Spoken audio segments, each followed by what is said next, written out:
ก่อนอื่นก็กราบทักทายสบายดีพ่อแม่4เบิดสุขทุกคนเนาะมื้อนี้ทางบ่าวพรก็ได้มาส่งโต๊ะส่งเต็นท์น้ำเพิ่นมารับจ้างเช่นเคยพ่อแม่พี่น้องเนาะแบบนี้เนาะหาเงินหาคำไปทางบ่าวพรกางเต็นท์แล้วพี่น้องแต่ว่าโต๊ะกับตังยังมันฝนลงพี่น้องกางแล้ว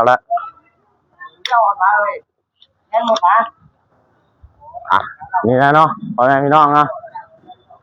วันนี้มากางเต้นอยู่งานดีพี่น้องเลยนะเนาะทางโรงศพอยู่ข้างในพี่น้องถ่ายให้เบิ่งนะเนาะอยู่ทางบ้านเบาพรนี่แหละเนาะพี่น้องทางเบาเต้กำลังมัดสายไฟครับเบานุ่มเนาะ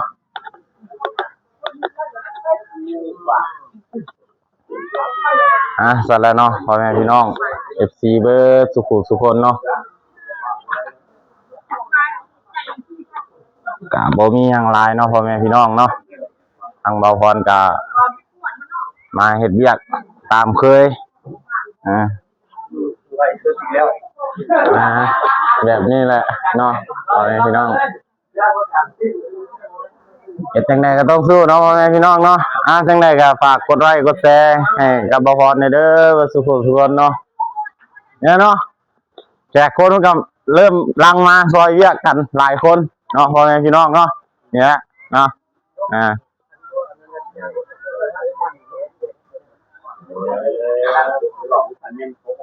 มื้อนี้ก็มา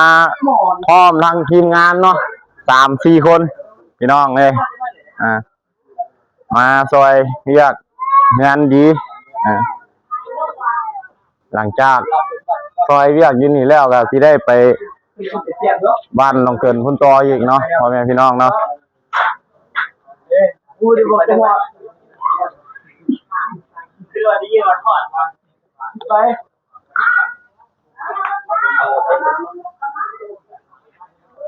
เนาะพ่อแม่พี่น้องบอลเพิ่นแปลงอยู่ครัวกิน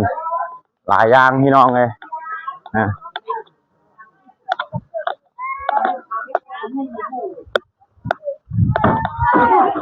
เนาะตอนนี้ทีมงานพ่อแม่พี่น้อง FC เบิดทุกคนเนาะ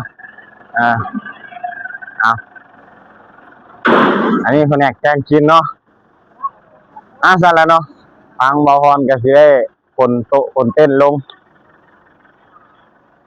สิได้คนโต๊ะกับคนตังลงอีกเนาะพ่อแม่พี่น้องไปคนตังช่วยกันเป็นจังไดน้อง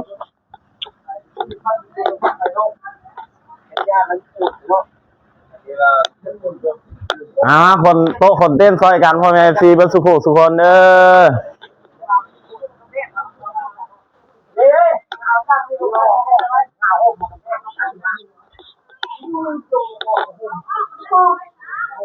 คนลงใส่บ่ได้เป็นน้ำมันดอกที่บ่เกะมันล่มที่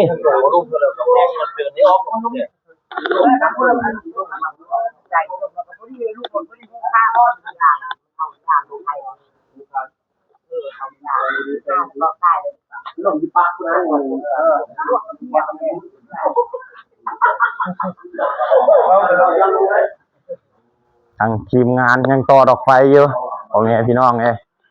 เนาะจากสร้างเบาเต้เนาะ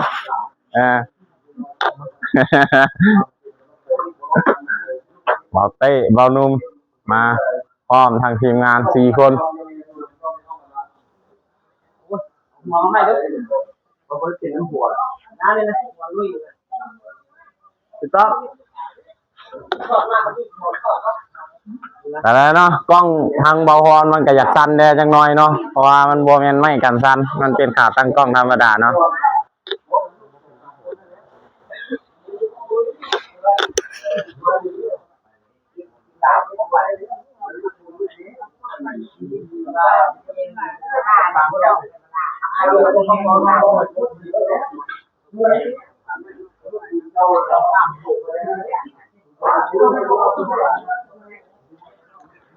สั่นแล้วเนาะพ่อแม่ FC เบิดสุขคนทางบ่าวพรก็สิได้จบคลิปลงแต่เท่านี้เนาะเพราะว่า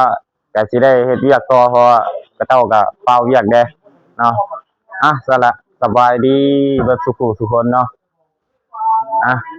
ปิดท้ายนี่ก็ขอให้พ่อแม่ FC เบิดสุขุทุกคนจงมีสุขภาพแข็งแรงเบิดสุขุทุกคนเด้อ